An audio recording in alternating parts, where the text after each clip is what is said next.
Selected parts from the book One Life is Not Enough, Part 37. The Congress Party's landslide victory of 1984 was a tribute to Indira Gandhi. It had nothing whatsoever to do with sound policies and programs. By 1989, voters were disenchanted with the Congress and showed it the door.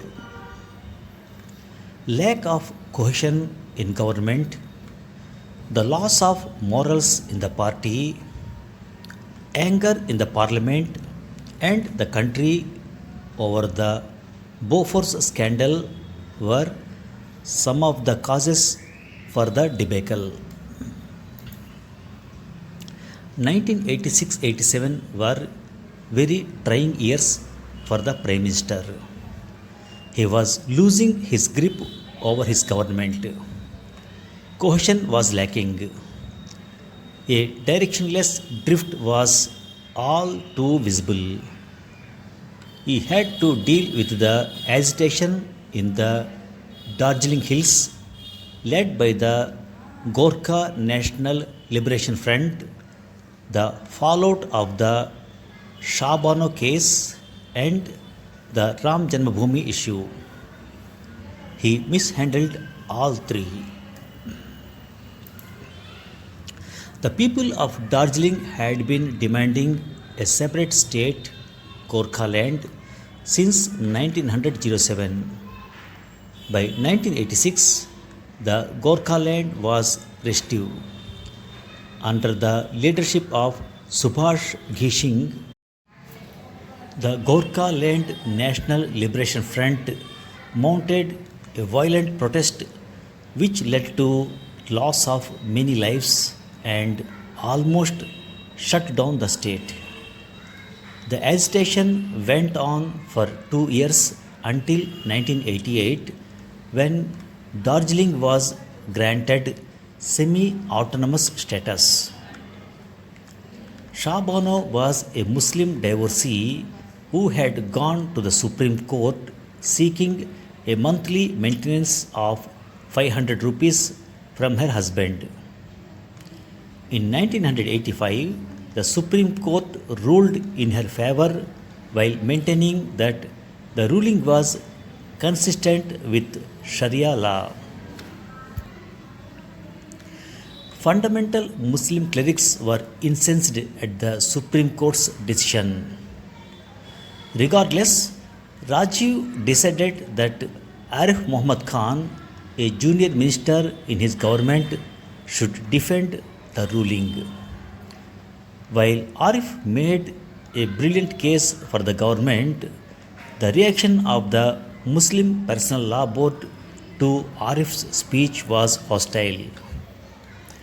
They put pressure on the Prime Minister, who was advised that a large part of the Muslim community would be alienated if his support for Shah Bano continued. The Prime Minister changed his mind. Arif Muhammad rightly resigned because he could not accept the Prime Minister's volte face. The countrywide reaction was that the Prime Minister had not handled the issue well. In 1986, the Babri Masjid Ram Janmabhoomi issue surfaced.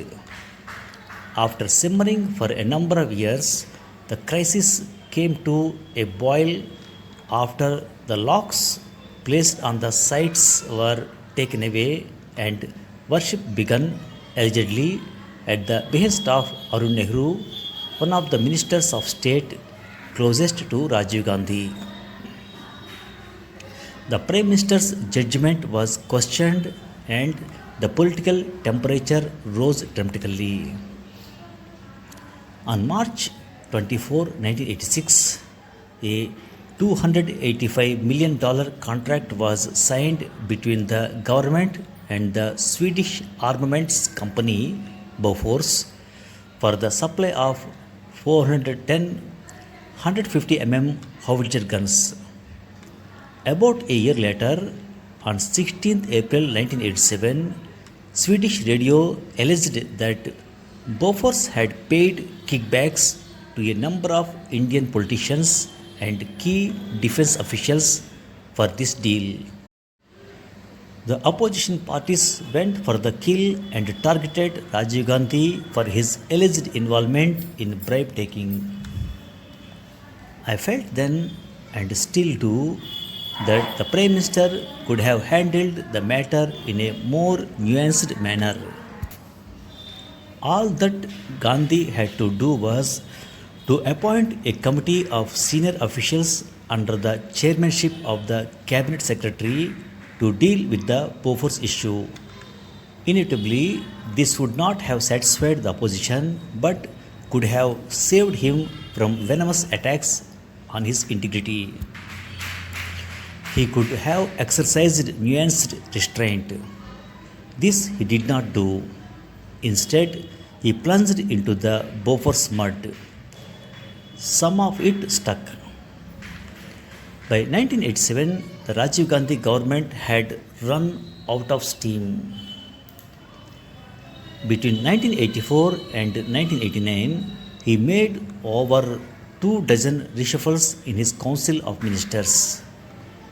The only minister who completed 5 years in his cabinet was Railway Minister Madhavrao Sindhia. The Ministry of External Affairs saw 4 cabinet ministers and 6 ministers of state during his prime ministership. In short, the ministers were not able to settle down in their jobs or offer any long term policy proposals. For the first 18 months of his prime ministership, Rajiv Gandhi depended almost wholly on a team of ignoramuses with inflated egos. They were bright but brash. One claimed to be a socialist while one was an inept political wheeler dealer. A third was a meddling nuisance. Collectively, they were an irresponsible group that showed little regard for senior cabinet ministers and government rules and regulations. They dented Rajiv Gandhi's prestige and his image. In January 1986, President Najibullah of Afghanistan was expected in New Delhi. Rajiv called me up on the RAX telephone and asked me to join him. He was about to leave for Palam airport to receive the president.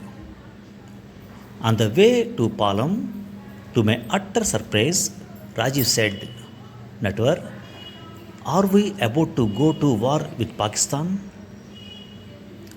Operation Brass Tacks had become a problem. The Indian Army, commanded by Chief of Army Staff General Krishnaswamy Sundarji, had planned extensive military exercises on the Indo-Pak border, codenamed Brass Tacks. Details were cleared by Arun Singh, then Minister of State for Defence. Given the massive scale of these exercises, fears had arisen in Pakistan that these exercises were a cover for cross-border intervention. Reports appeared in the Indian press that Pakistan was mobilizing its troops into battle positions. I told Rajiv Gandhi in my capacity as Minister of State for External Affairs that the Ministry of External Affairs knew nothing about this. The Prime Minister said that neither did he. I was appalled. Apparently, Arun Singh and General Krishnaswamy Sundarji had acted without his approval. The Prime Minister asked me and N.D. Tiwari the External Affairs Minister to call the US and Soviet ambassadors and request them for detailed information on Pakistan troop movements based on their satellite surveillance. The US and Soviet envoys soon reported that there was nothing to suggest that the Pakistan army had assumed offensive positions on the border. The Prime Minister called a meeting to discuss the outcome of our discussion with the embassies, in which N.D. Tiwari, Arun Singh, M.L. Fotedar, Lieutenant General Hajari, and I were present. I placed the information given by the ambassadors before the Prime Minister. Arun Singh questioned the efficiency of the American and Russian satellites. This was laughable. Rajiv accepted what Tiwari and I said. After the meeting, he asked Tiwari ji and me to stay back. Turning to Tiwari ji, he said, "What do I do with my Minister of State for Defense?" The External Affairs Minister looked at me and kept silent.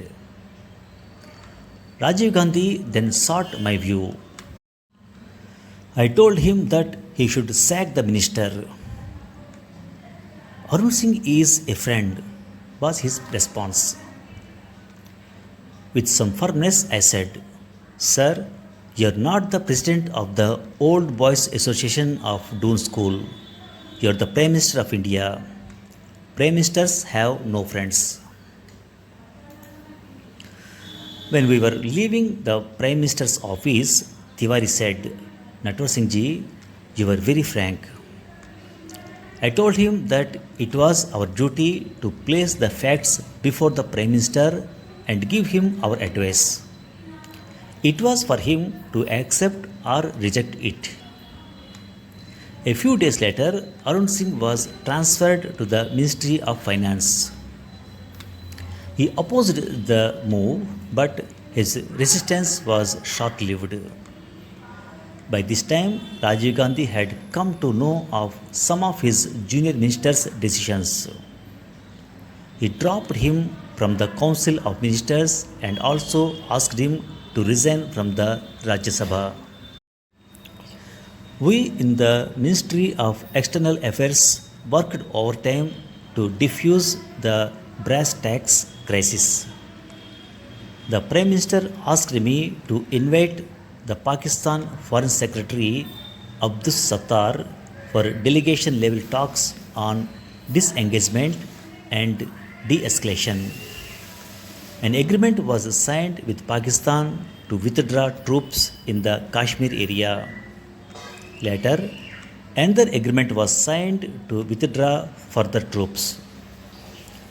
President Zia-ul-Haq also spoke to the Prime Minister when he visited India in February 1987 to watch a cricket match.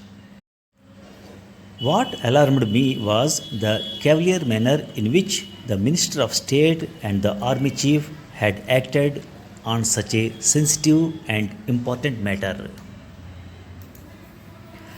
From 1986 onwards, Rajiv Gandhi's relations with the President Jnani Jail Singh deteriorated by the week. A stage was reached when public accusations were made by one against the other.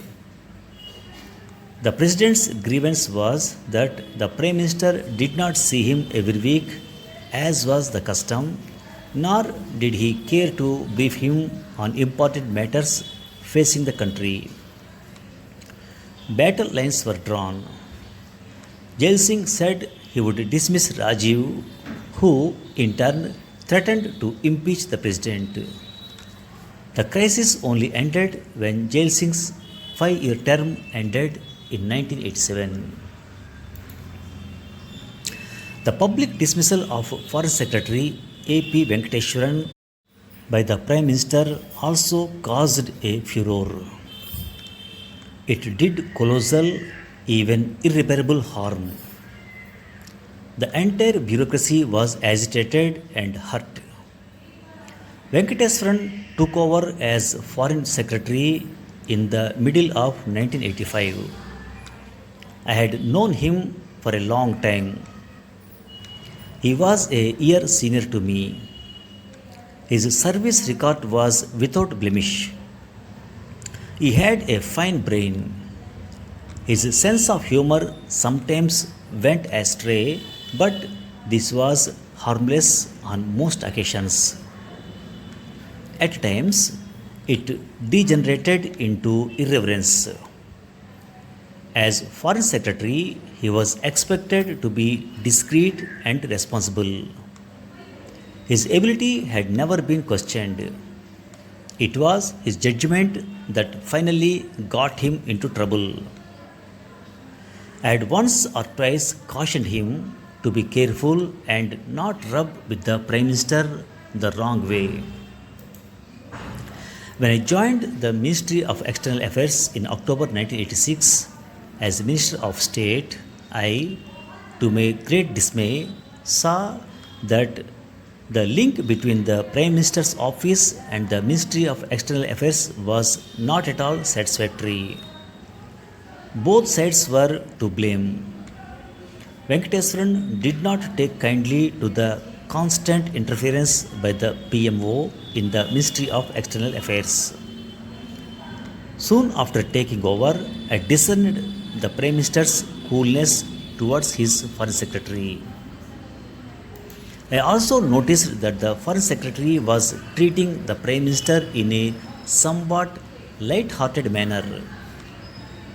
Venkateswaran was also openly and unwisely critical of the abilities and functioning of the Prime Minister. Inevitably, his views reached Rajiv Gandhi. On a visit to Pakistan, Venkateswaran, in his discussions with the Pakistani counterparts, volunteered the information that the Prime Minister was keen to visit Islamabad. He had no authority to do so. We were all surprised and the Prime Minister was visibly annoyed. The Foreign Secretary had placed the government in an awkward position. Immediate damage control was necessary and all efforts were made to check the media excitement. On 21st January 1987, the Prime Minister held a press conference. His special assistant, the self-effacing Ronan Sen, told him that Venkateswaran would be present at the conference. A question was put to the Prime Minister about the Foreign Secretary's pronouncement about his visit to Pakistan. The Prime Minister's incredible answer was, "You will soon have a new Foreign Secretary." At the time, the Foreign Secretary was sitting in the front row facing the Prime Minister. Venkateswaran resigned that very day. A public dismissal of the Foreign Secretary of the Prime Minister was unprecedented. I was in Moscow at the time and heard the news on the radio. I immediately decided to return to Delhi. As soon as I arrived in Delhi, I proceeded to the Prime Minister's residence at 7 Racecourse Road. N.D. Tiwari was also present.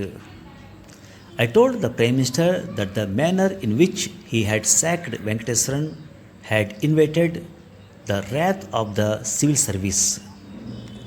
Senior civil servants like L.P. Singh and P.N. Haskar were severely critical. I later learned that even Sonia had upbraided him. He innocently said, "I did not know he was sitting in the front row." Thank you for listening. Arif Muhammad rightly resigned because he could not accept the Prime Minister's volte-face. VOLTEFACE. Volte-face means a reversal. Volte-face means total change of position in opinion or policy. What alarmed me was the cavalier manner in which the Minister of State and the Army Chief had acted on such a sensitive and important matter. Cavalier manner, Cavalier. Cavalier means showing a lack of proper concern. As Foreign Secretary, he was expected to be discreet and responsible. Discreet.